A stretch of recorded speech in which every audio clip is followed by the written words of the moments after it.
सत्य को खोजने वाले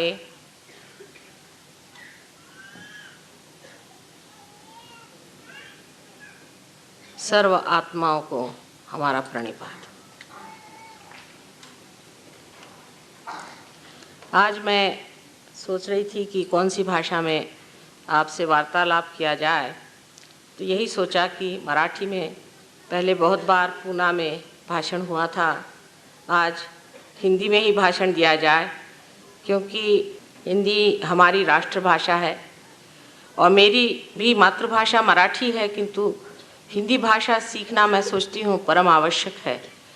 और इसलिए आप लोग मराठी प्रेमी लोग मुझे उदार अंतःकरण से क्षमा करेंगे, और हिंदी बोलने वाले लोग जो साहित्यिक हैं वे भी मुझे क्षमा करें अगर कोई त्रुटियां हो जाए तो। किंतु सबसे पहले जान लेना चाहिए कि भाषा तो हृदय की होनी चाहिए। जहाँ भाषा हृदय की न होते हुए सिर्फ शब्द जाल होती है, तब हर तरह के जंजाल खड़े हो जाते हैं। इसलिए कोई सी भी भाषा जो हृदय से निकलती है वही मार्मिक होती है, उसी का असर भी होता है। हम लोग सत्य को खोज रहे हैं अनेक वर्षों से, आज ही की ये बात नहीं है। अनेक वर्षों से हम सत्य को खोज रहे हैं और उसकी खोज होते होते काफ़ी लोग भटक भी गए हैं। उसका कारण हमें समझ लेना चाहिए, क्योंकि आज की जो स्थिति है, आज का जो माहौल है, वातावरण है, उस वातावरण में ये समझ में नहीं आता है कि सब लोग परमात्मा की बात करते हैं, धर्म की बात करते हैं, और उस पर इतना झगड़ा, इतनी आफत और इतना तमाशा क्यों खड़ा करते हैं। यह प्रश्न ज़रूर हमारे जो तरुण पीढ़ी के लोग हैं उनके सामने आता है, और वो लोग ये पूछते हैं बार बार कि माँ इसका क्या मतलब है। अगर ये परमात्मा सच्चाई है, परमात्मा अगर प्रेम है और परमात्मा अगर कृपा, तो ये सब तो लगते नहीं कि इन पे कोई परमात्मा की कृपा है या इन पे कोई परमात्मा का असर भी है। तो ऐसे परमात्मा से अच्छा है कि भूल ही जाएं उसको जिसने कितनी आफत मचा रखी है। इस प्रकार आज आप देख रहे हैं कि एक बड़ा द्वंद्व हमारे तरुण लोगों में, हमारे जवान लोगों में खड़ा हो रहा है कि जो परमात्मा की बात है इसे किस तरह से माना जाए। चाहे आप माने या न माने, परमात्मा है। ये मानने न मानने की बात नहीं, जो अस्तित्व है वो रहेगा, चाहे आप माने या न माने। लेकिन ऐसी क्या बात हो गई कि जिसकी वजह से मनुष्य ऐसे गलत रास्तों पे चला जाता है जहाँ परमात्मा खोजने से भी नहीं मिलता। ये समझने की अगर हम कोशिश करें तो कहाँ हमारी गलती हो गई ये हमारे दिखाई देगी। अब सहज योग जो है, सहज, सह माने आपके साथ, जो माने जन्मा हुआ, जो आपके साथ जन्मा हुआ योग का कार्यक्रम है, जो आपके लिए योग की युक्ति है। इतना ही नहीं, एक आपके लिए आश्वासन है, वो सिद्ध करने का आज समय आ गया है। सहयोग ये कोई आज का काम नहीं, हजारों वर्ष पहले भी इंद्र को आत्म साक्षात्कार दिया गया था, आत्मज्ञान दिया गया था, तब भी सहयोग था। और उसके बाद आपने देखा है मार्कंडेय स्वामी ने, जो कि 14,000 वर्ष पूर्व इस संसार में आए थे, उन्होंने भी सहज की महत्व बताई है। लेकिन ये बात बहुत खोल करके कही नहीं गई। उसके बाद बहुत सालों बाद हम कह सकते हैं कि इसको खोल कर पहले ही आदि शंकराचार्य ने सब सर्व समाज के सामने रखा। तो भी ये नहीं कहा गया कि ये चीज़ होती कैसी, पूरी तरह से बात नहीं कही गई, क्योंकि वो समान नहीं था। कृष्ण ने भी कहा कि आपको आत्मा को जान लेना चाहिए, जिसने आत्मा को जाना वही समझ सकता है। क्राइस्ट ने भी यही कहा कि आपका पुनर्जन्म होना चाहिए। बुद्ध ने कहा, महावीर ने कहा, सब ने ये कहा कि आपका पुनर्जन्म होना चाहिए। लेकिन इस बात को खोल करके आदि शंकराचार्य ने बताया कि इसके सिवाय कोई और इलाज आपका नहीं है। जब तक आपके अंदर से चैतन्य की सौंदर्य लहरियाँ नहीं बहेंगी, तब तक सलीलम सलीलम उन्होंने कहा, तब तक ये शब्द जाल छूट नहीं सकते। लेकिन सबसे ज़्यादा मैं कहूँ कि नानक साहब और कबीरदास जी, इन लोगों ने तो पूरी तरह से कोशिश करके और जो सत्य उसे सामने रखा कि कुंडलिनी के जागरण के सिवा कोई भी कार्य सिद्ध नहीं हो सकता। लेकिन उनका बोलने का ढंग इतना ज़बरदस्त और इतना ज़ोर का था कि लोग उसे समझ नहीं पाए। और यही बात मैंने महसूस की कि इस दुनिया में जब तक लोगों को आप आत्मज्ञान नहीं देंगे, उसकी बातचीत करना बड़ा बेकार सा हो जाएगा। जैसे गीता लिख दी, वो लोग पढ़ पढ़ के बेकार हो गए। उसके बाद और कोई ज्ञान की बात लिख दी, जिसे पढ़ पढ़ के लोग बेकार हो गए। लेकिन अब जो बात है वो करने की, दिखाने की, बतलाने की नहीं रही। और वही बात सोच करके मैंने इस पर बहुत जानने की कोशिश की कि मानव में कौन से दोष होते हैं, इसमें कौन सी तकलीफ़ें होती हैं जिसके कारण ये परमात्मा को नहीं जान पाता है। और काफ़ी उम्र तक इस पर मेहनत करने पर एक दिन सहज में ही मैंने सोचा कि सहस्त्रार के खोलने से ही सब ठीक हो जाएगा, और उसी प्रकार ये सहयोग हमारा प्रस्थापित हुआ है। अब इसमें जान लेना चाहिए संक्षिप्त में कि ये जीवंत प्रक्रिया हमारे अंदर है, जीवंत। जैसे कि हम एक अमीबा से इंसान बने हैं, उसी तरह से आज इंसान से हमें अतिमानव बनना है, और वो भी एक जीवंत क्रिया से होने वाला। उसमें कोई सी भी नकलियत नहीं है कि जो शब्द जाल से हो जाए, कुछ सर पे खड़े होने से हो जाए, कपड़े बदलने से हो जाए, या बाह्य की चीज़ें छोड़ देने से हो जाए। ये तो अंदर की प्रक्रिया है। जैसे बीज आप उगाना चाहते हैं, उसमें अगर अंकुर आना है तो उसे आपको माँ के हृदय में डालना होगा, उसको इस पृथ्वी के पेट में डालना होगा, और वो अपने आप अकस्मात सहज में ही अंकुरित होता है। कैसे होता है क्या आप बता सकते हैं? एक फूल फल कैसे होता है आप बता नहीं सकते। इसी प्रकार सहज योग जो है वो भी एक अद्भुत घटना ज़रूर है, लेकिन ये किस प्रकार होती है ये हम बता सकते हैं, क्योंकि मनुष्य के जितने भी कार्य हैं वो सब ज्ञात होने चाहिए। और इसलिए आप जान सकते हैं कि अपने अंदर जो कुंडलिनी स्वरूपा शक्ति है, जो त्रिकोणाकार अस्थि में बैठी हुई है, वो जागृत होने से ही आत्मबोध होता है। आश्चर्य की बात है कि गीता पर, गीताई लिखते वक्त में ज्ञानेश्वरी जो है वो गीता ही पर लिखी हुई है पूर्णतया। ज्ञानेश्वर जी ने 6ठे अध्याय में कुंडलिनी का बड़े ज़ोर शोर से व्याख्यान किया हुआ है, उसको बतलाया हुआ है, समझाया, उसका वर्णन भी बहुत सुंदर किया, बहुत ही सुंदर किया हुआ है। और उसके बाद उन्होंने ये भी बताया है कि जिस वक्त ये कुंडलिनी का जागरण होगा तब किस तरह से लोगों को लाभ होंगे। उसमें से एक बहुत ही सुंदर चीज़ ये है कि जो जे वांछिलते तो लाहो, जो चाहोगे वो मिलेगा। लेकिन चाहत ही इंसान की बदल जाती है, उसके चाहने का ढंग ही बदल जाता है। अब ये कुंडलिनी हमारे अंदर स्थित है। अब कोई अगर साइंटिफिक लोग हैं तो वो कहेंगे कि साहब ये कैसे आपने जाना।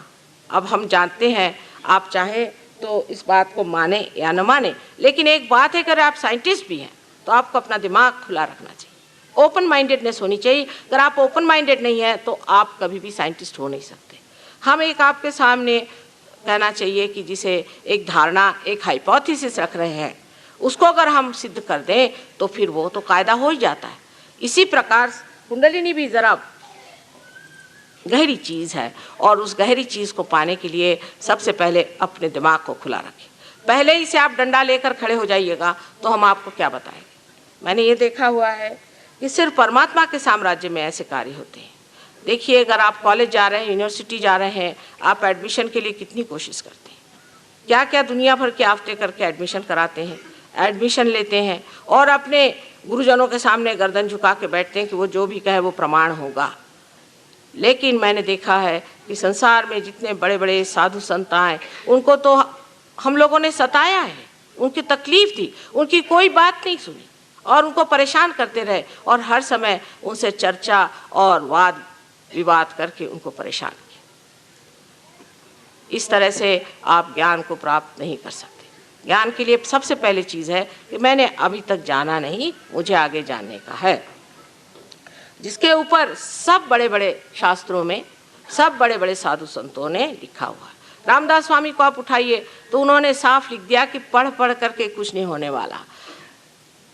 हमारे कबीरदास जी ने तो साफ लिख दिया कि पढ़ी पढ़ी मूर्ख पंडित मूर्ख भय, साफ साफ लिख दिया उन्होंने। और कितनी ही बातें इन साधु संतों ने इतनी साफ लिखी हुई है कि बड़ा आश्चर्य होता है कि हम उनको ही पढ़ के उन्होंने जिस चीज़ को मना किया है वही कैसे करते हैं।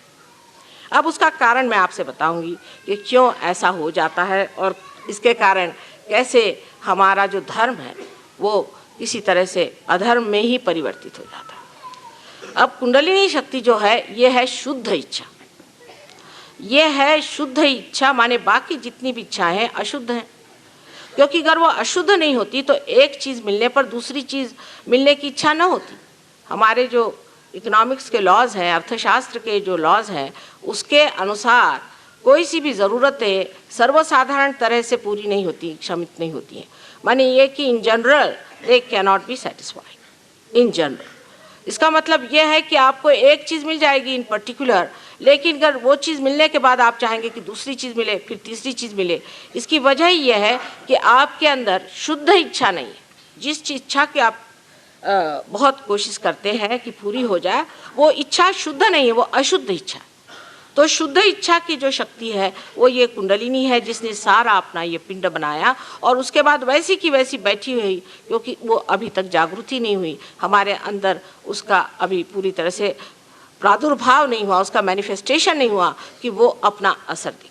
यही शुद्ध इच्छा हमारे त्रिकोणाकार अस्थि में बैठी हुई, जिसे हम लोग कुंडलिनी इसलिए कहते हैं क्योंकि ये 3.5 कुंडलों में बैठी है। अब वो 3.5 में क्यों बैठी, उसका क्या गणित है वगैरह, उसके लिए आज अपने पास इतना समय नहीं है, लेकिन आप अगर मेरे कभी लेक्चर सुने तो उसमें विशद रूप से मैंने सब समझाया हुआ है। अब ये कुंडलिनी शक्ति है शुद्ध इच्छा। तो सर्वप्रथम शुद्ध इच्छा जो है वो हमारे अंदर जब उठती भी है तो हम क्या देखते हैं कि हमारे अंदर ये चक्रों से गुजरते वक्त वो चक्रों से अपने को अलिप्त रखते हुए पूरे तरह से उसको प्लावित करती है। और यही तार्किक दृष्टि से भी देखा जाए तो सही बात है कि जब एक पेड़ के अंदर उसके अंदर का रस, उसका सैप जब उठता है, अगर वो एक जगह कहीं भी चिपक जाए और किसी भी एक चीज़ में ख़त्म हो जाए तो वो पेड़ भी ख़त्म हो जाएगा और वो चीज़ भी ख़त्म हो जाएगी। उसी तरह से जब ये कुंडलिनी हमारे अंदर जागृत होती है और बढ़ने लग जाती है तो ये शुद्ध इच्छा बाकी की जो इच्छा है उनको दूर हटाती जाती है। लेकिन इसके बिल्कुल उल्टा हमारा कार्यक्रम रहा कि जब हम धर्म की ओर मुड़े। पहले तो जब हम धर्म के ओर मुड़ते हैं या किसी भी चीज़ के ओर मुड़ते हैं तो पहले हमारा उनसे शारीरिक रिश्ता जुड़ जाता है। हम लोग ये देखते हैं कि इससे शारीरिक या जड़ चीज़ें क्या मिल सकती हैं। ये देखते हैं कि जैसे ही धर्म में लोग आ जाते हैं तो पहले देखते हैं कि भाई अपने कितने इससे फ़ायदे हो सकते हैं, इसमें क्या क्या हम कर सकते हैं। यहाँ तक कि लोग सोचते हैं कि इससे अच्छा हो कि हम कुछ लोगों का पैसा ही मार लें, रुपया मार लें, ये कर लें, वो कर लें, और फिर धीरे धीरे उसकी ऐसी चीज़ें बनती जाती हैं जो बिल्कुल घृणित और नर्क चीज़ जैसी हो। शरीर के ओर चित्त जाता है। मनुष्य का जब शरीर के ओर चित्त जाता है तो वो शुद्ध इच्छा में नहीं है। सीधा हिसाब है कि शरीर में फिर शरीर के कपड़े बदलिए, नाम बदलिए, दुनिया भर की चीज़ें करिए, इससे धर्म नहीं स्थापित हो सकता। इसलिए मनुष्य बहकता चला गया। फिर मनुष्य की जो दूसरी पकड़ आती है जो कि बड़ी ज़बरदस्त है, वो है मानसिक, माने बुद्धि पर। इस पे बड़े बड़े वितंडवादी हो गए। आप जानते हैं कि एक बड़े भारी ऐसे ही बुद्धिवादी ने कितना आदि शंकराचार्य को सताया था। हमेशा ये बुद्धिवादी लोग अपनी चिपक को नहीं समझते। इनको चिपक होती है जो इन्होंने पढ़ लिया। अगर किसी आदमी ने गीता पढ़ ली तो वो सोचता है कि मैं तो व्यास मुनि हो गया, कम से कम उनसे ज़्यादा नहीं हुआ तो कम से कम व्यास मुनि तो हो ही गया हूँ। किसी ने अगर बाइबल पढ़ लिया तो वो सोचता है कि ईसा मसीह मुझसे ज़्यादा वो जानता है। ये जो बौद्धिक पकड़ हमारे अंदर आ जाती है उससे और भी प्रश्न खड़े हो जाते हैं। सारा ईसाई धर्म जो है आज इस बौद्धिक पकड़ की वजह से खत्म हो चुका है। आप देख लीजिए कि बौद्धिक पकड़ इनमें किस प्रकार आई कि जिस वक्त में ईसा मसीह इस दुनिया में आए तो उन्होंने यही कहा कि अपना पुनर्जन्म करो। तब निकोडेमस ने कहा कि क्या मैं अपने माँ के गर्भ में फिर से प्रवेश करूं? उनका कि नहीं, जो गर्भ से पैदा होता है वो तो जड़ ही है, लेकिन जो आत्मा से, जो आदिशक्ति से पैदा होगा वही आत्मा है।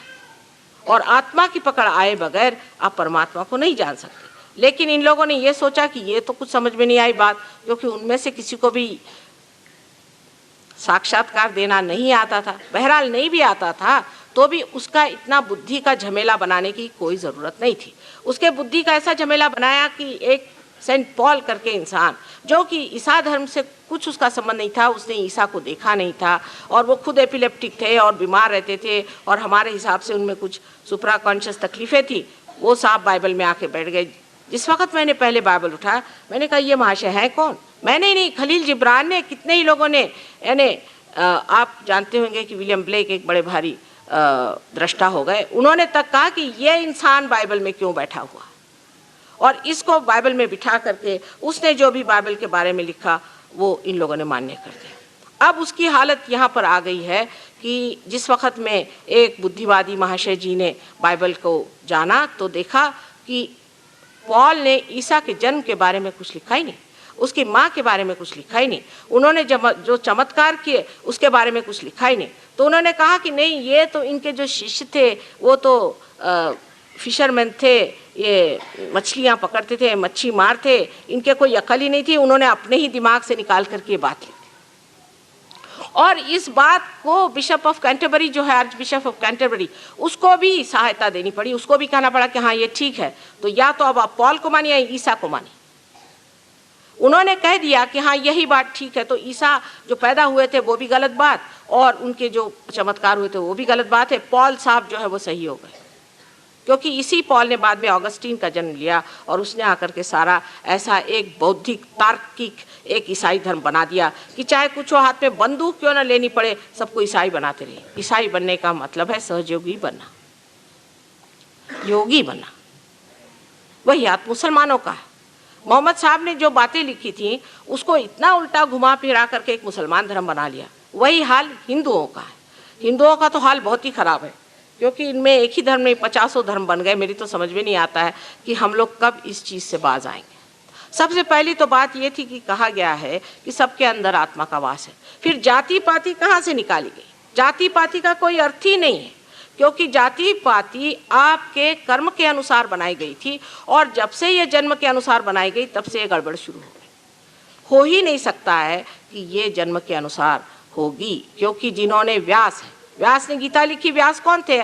सब जानते हैं कि एक ढिमरनी के लड़के थे और वो भी शादीशुदा नहीं। क्या वो ब्राह्मण हो सकते हैं?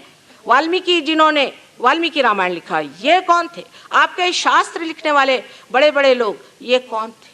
ब्राह्मण वो ही होते हैं जिन्होंने ब्रह्म को जाना। जिन्होंने ब्रह्म को नहीं जाना उसे ब्राह्मण नहीं कहा जाता।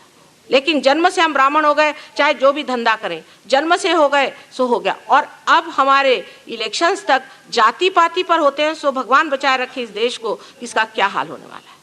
क्योंकि आप जिस जाति में पैदा हुए, जाति माने सहज, जो आपके अंदर सहज है, एक का भाव है, जो परमात्मा को खोजता है वो ब्राह्मण है, और जो व्यापार में आनंद को खोजता है वो वैश्य है। इसी प्रकार सब जातियां बनी और उन जातियों का इतना महात्म्य बनाया गया कि हमारे यहाँ गोरा कुंभार हो गया। इस महाराष्ट्र में तो इतनी सजग इसकी पूरी प्रतिमा बनाई हुई है, गोरा कुंभार बन गए। तुकाराम ने कहा कि अच्छा होता मैं महार हो जाता। बार बार जातिवाद पे सारे संतों ने आघात किया। इतना ही नहीं, ज्ञानेश्वर जी को सताया किसने?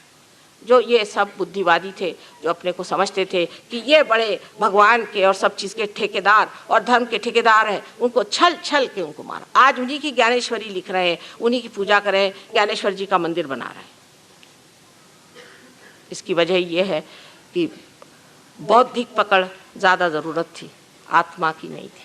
आत्मा की पकड़ होना चाहिए। सारे संतों ने कहा कि अपने आत्मा को पहचान। नामदेव साहब जो इतने बड़े भारी यहाँ के कवि हो गए हैं, इतने पहुँचे हुए पुरुष थे, उन्हें एक बहुत सुंदर सा काव्य लिखा है जो कि गुरु ग्रंथ साहब में भी नानक साहब ने बहुत माना और उसे लिखा हुआ है, जिसका कि मैं आपको हिंदी में वर्णन बताऊं कि वो कहते हैं कि जो आदमी परमात्मा से एकाकार हो जाता है, उसकी ऐसी दशा हो जाती है कि जब उसका चित्त, जैसे एक छोटा बच्चा पतंग उड़ा रहा है, पतंग आकाश में भरारी मार के, भरारी मराठी शब्द ही लिया है उन्होंने, भरारी मार करके घूम रही है, और ये बच्चा जो है औरों से बात कर रहा है, खेल रहा है, आगे पीछे दौड़ रहा है, लेकिन उस वक्त उसका चित्त उस पतंग पर।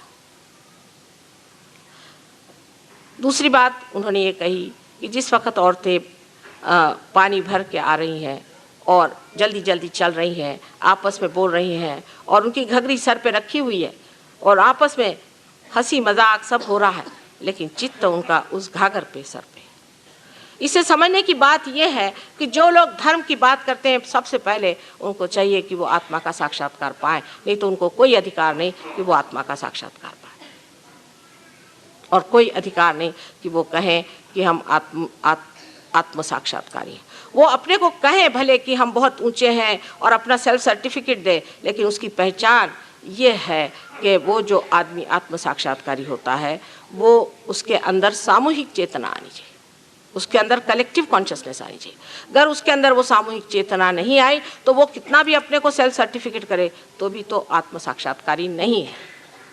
और ये बड़ी ज़रूरी चीज़ है कि धर्म को पालने वाले, धर्म को संभालने वाले आत्म साक्षात्कारी होना चाहिए। धर्म पे चर्चा करना भी उन्हीं का अधिकार है जिन्होंने अभी तक उस प्रकाश को पाया नहीं, आत्मा के प्रकाश को पाया ही नहीं। वो क्या उसकी बात करेंगे जो अंधेरे में खड़े हुए, अंधेरे की ही चर्चा होगी। या एक अंधा आदमी क्या बताएगा कि कौन से रंग है और कौन सी कला यहाँ पड़ी हुई है। इसलिए पहले अपनी आँख खोलनी चाहिए और वो आँख सिर्फ आत्मा के ही दृष्टि से जाना जाता है। गीता में भी कहा आत्मन्नेव आत्मने तुष्टः, आत्मा आत्मा से ही तुष्ट होता है। तीसरी पकड़ और भी उससे बेकार है, बहुत ही बेकार है, जिसमें कि मनुष्य अपने भावना से किसी को चिपक जाता है।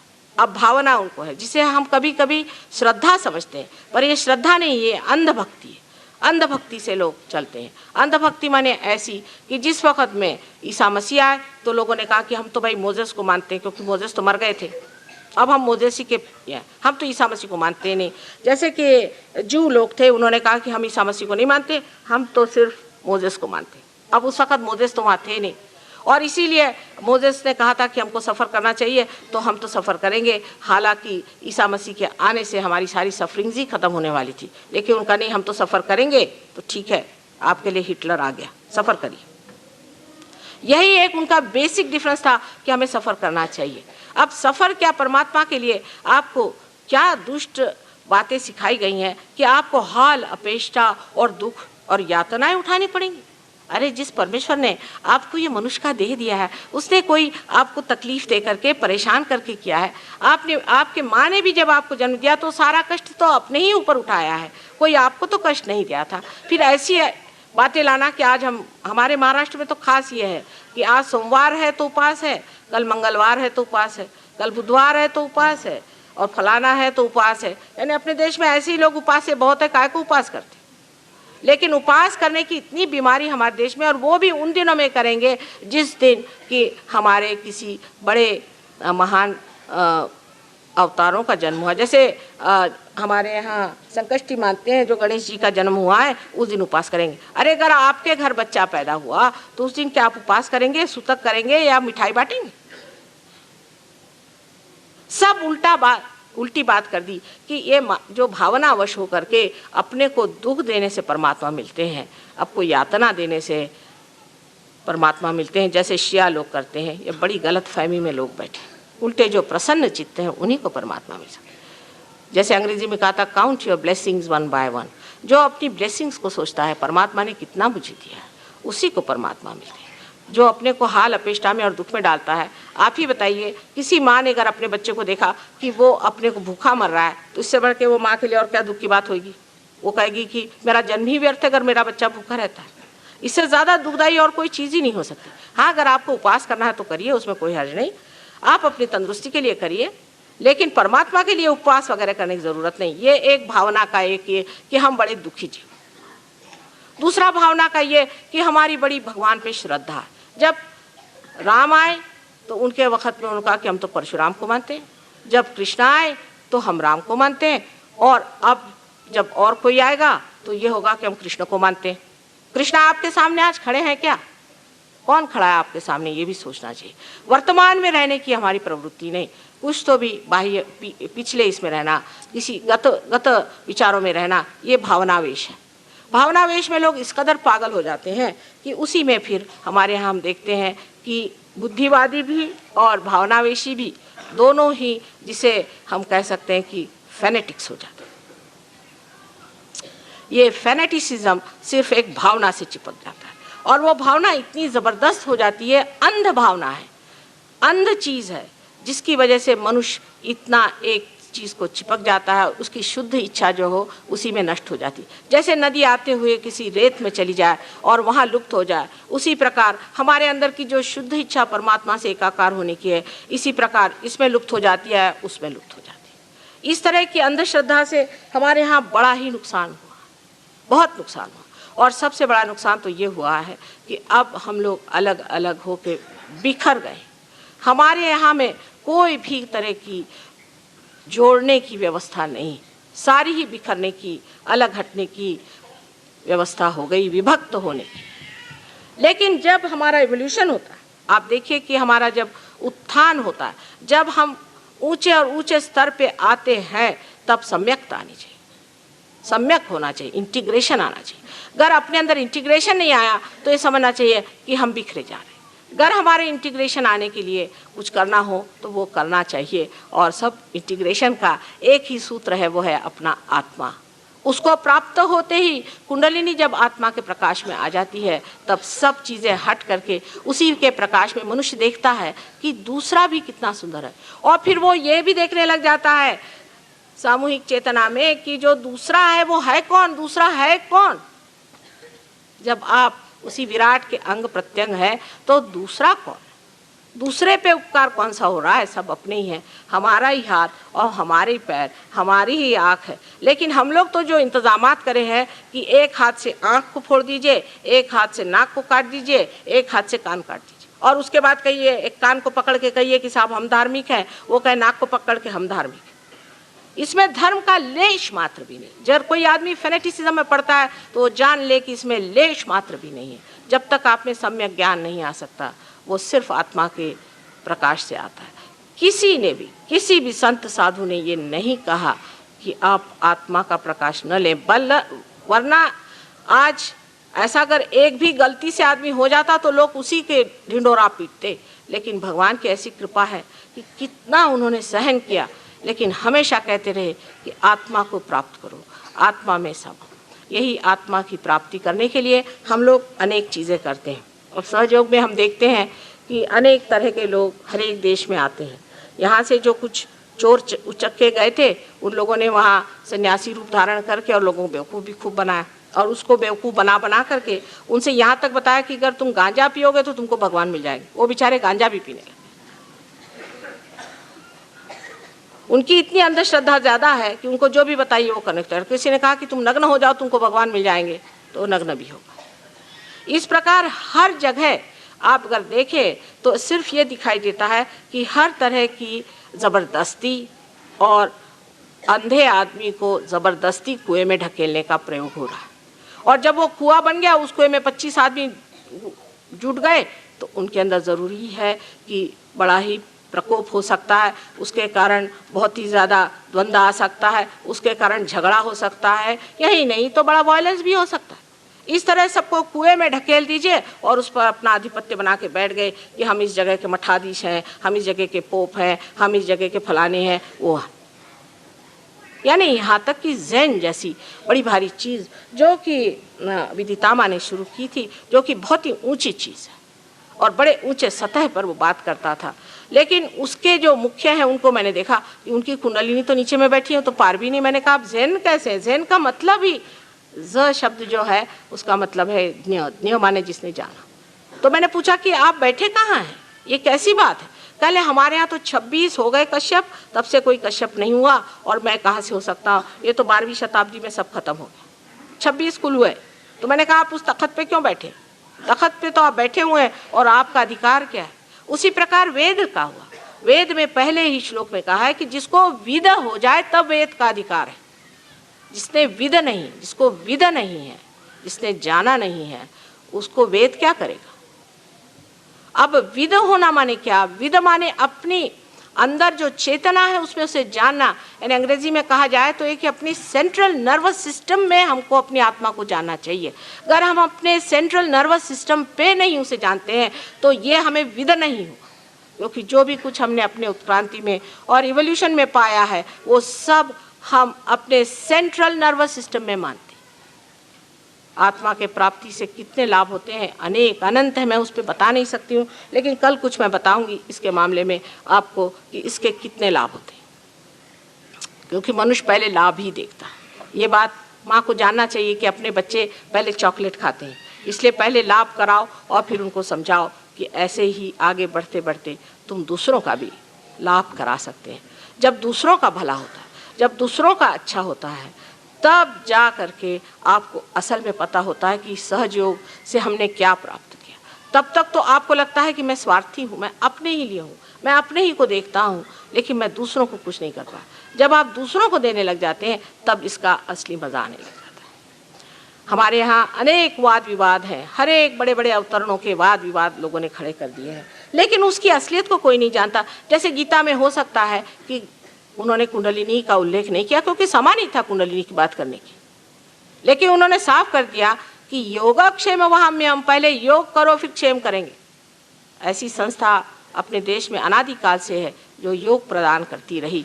यहाँ पर महाराष्ट्र में नाथ संप्रदाय जो था उसने योग की संपदा लोगों को दी, लेकिन एक दो आदमी उस वक़्त में पार होते थे, एक ही दो। आपको मालूम है राजा जनक के टाइम में एक ही नचिकेता को उन्होंने पार किया था, वो भी बहुत परीक्षा के बाद। और यहाँ भी कुछ गुरु ऐसे अब भी हैं जो कि ये कार्य कर सकते हैं, पर एक ही दो को इसलिए करते थे क्योंकि तब हमारा जो वृक्ष था, धर्म का वृक्ष था, उसकी शुरुआत थी। उस वक्त एक ही दो उसमें फूल लगते। लेकिन जहाँ जहाँ ऐसे महान लोग हुए हैं उनका भी प्रयास करके, उनको गलत धारणा में लेकर के हमने अपनी अपनी संस्थाएं बनाई, जिसमें या तो शारीरिक, मानसिक या बौद्धिक पकड़ थी, और धर्म था नहीं। क्योंकि धर्म जो है वो आदमी में बैलेंस देता है, उससे आदमी में बैलेंस आना चाहिए, उसके अंदर संतुलन आना चाहिए। अगर मनुष्य के अंदर संतुलन नहीं आया तो वो धार्मिक नहीं है, वो असंतुलन में गया चला गया तो वो बेकार।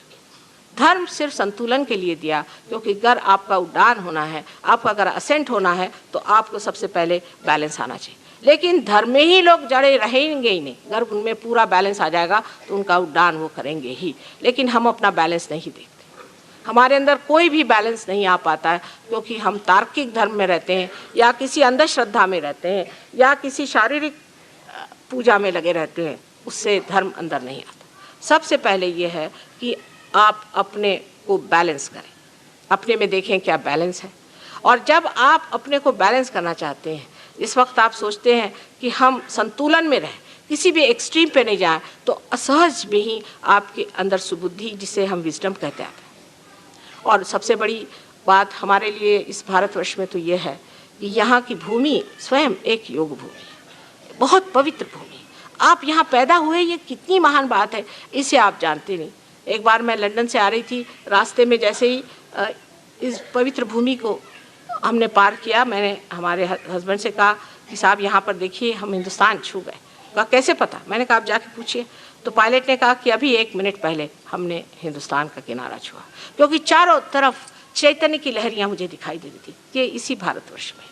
और महाराष्ट्र की तो क्या बात कही जाए कि महाराष्ट्र के अंदर जब रामचंद्र जी आए थे तब भी वो पैर के जूते उतार करके इस पवित्र भूमि पर चले थे। इस पवित्र भूमि ने अनेक संत साधुओं को जन्म दिया, लेकिन उसका भी पाखंड बना करके हमने बहुत सारा बनाया हुआ। हर घर में उन्होंने कहा कि आपको गुरु होना चाहिए। गुरु होने का मतलब है कि कोई जेल से छूटा, उसने काशाय वस्त्र पहन लिया, हो गए वो गुरु।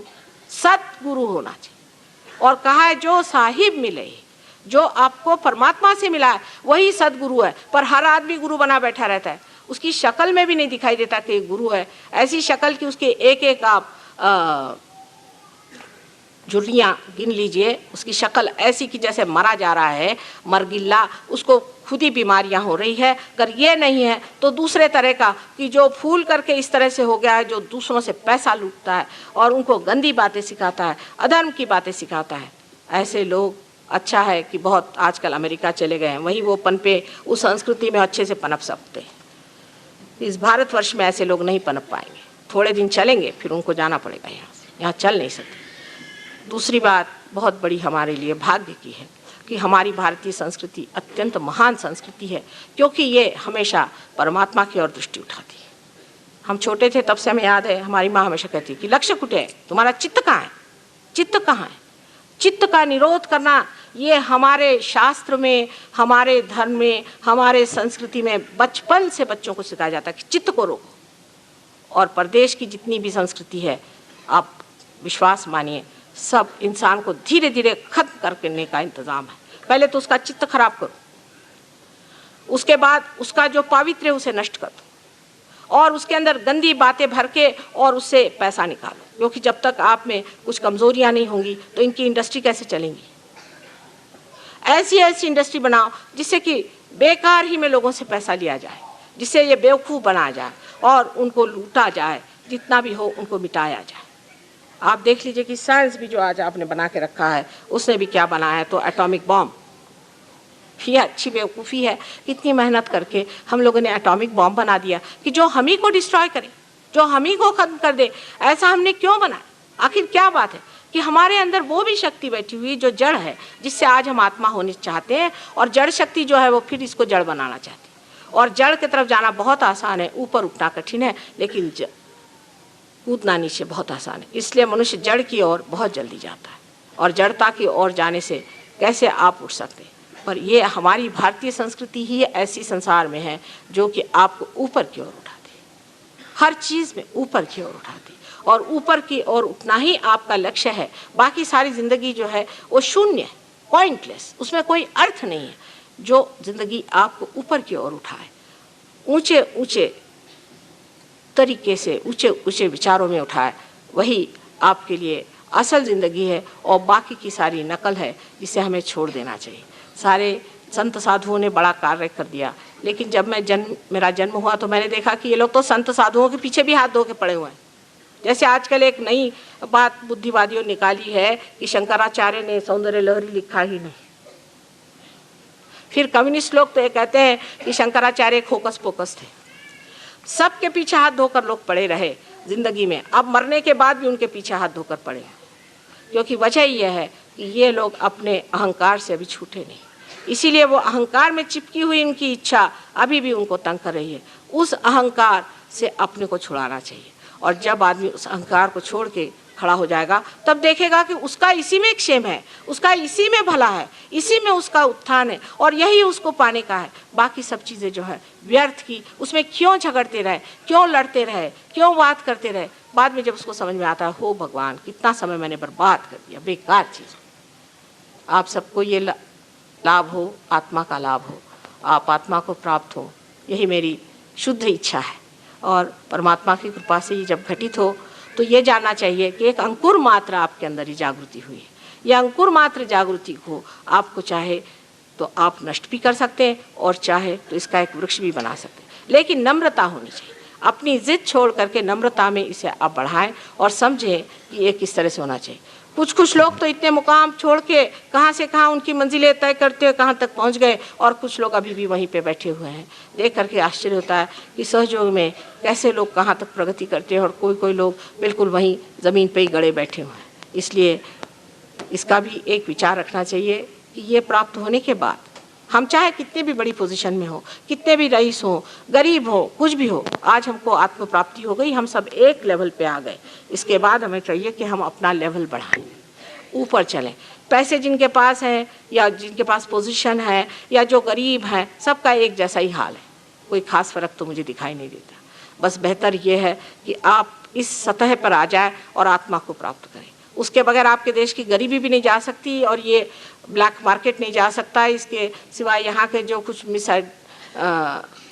एडमिनिस्ट्रेशन की खराबियाँ वो नहीं जा सकती, और जितनी अराजकता है, जो खराबियाँ हैं, सब कुछ इसी से मिट सकती हैं। और कोई तरीका नहीं है कि मनुष्य का उत्थान करना चाहिए। आखिर मनुष्य ही तो सब कर रहा है। अगर मनुष्य ठीक हो जाए, उसकी आत्मा जागृत हो जाए और इस परमात्मा की प्रेम को वो जान जाए, तब फिर आप देखिए कि कितना फ़र्क आ जाएगा, कितना सारे देश में इसका फ़र्क आ जाएगा। लेकिन यहाँ एक ही रोना है कि कितने लोग ये चाहते हैं। वो लोग तो सोचते हैं कि अभी थोड़ी ज़िंदगी है, बना लो, जो कुछ करना है कर लो। ज़िंदगी बहुत लंबी है, ये अमर ज़िंदगी को पाइए। 2 क्षण की ज़िंदगी में रहने से कोई भी फ़र्क नहीं पड़ने वाला। इसलिए सभी लोगों को मैं बहुत विनती करके कहती हूँ, मैं एक माँ हूँ और मैं सोचती हूँ कि मेरी आर्तता ये है कि किसी तरह से भी आप लोग इस चीज़ को समझें कि अब समय आ गया है इस उत्थान का। ये आखिरी जो हमारे इवोल्यूशन का जो आखिरी जंप है, जिसमें कि हम अपनी सामूहिक चेतना में जागरूक होते हैं, आत्मा में जागरूक होते हैं, उसे प्राप्त करने का ये समय आ गया है। इसे चूकने में कोई अर्थ नहीं है और लोगों को भी इस वक्त गलत फहमी में डालने से कोई अर्थ नहीं। जो हो गया सो हो गया, उसे भूल करके इस अनंत में आप उतरिए। परमात्मा के साम्राज्य में आपको आना चाहिए।